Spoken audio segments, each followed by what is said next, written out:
शुभं कुरु त्वं कल्याणम् आरोग्यं धनसम्पदः शुभं कुरु त्वं कल्याणम् आरोग्यं धनसम्पदः शत्रुबुद्धिविनाशाय दीपज्योति नमोऽस्तुते दीपज्योति नमोऽस्तुते शुभं कुरु त्वं कल्याणम् आरोग्यं धनसम्पदः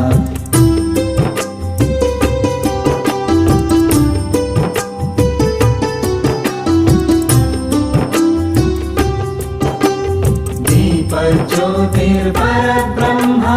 दीपज्योतिर्जनार्दनः दीपज्योतिर्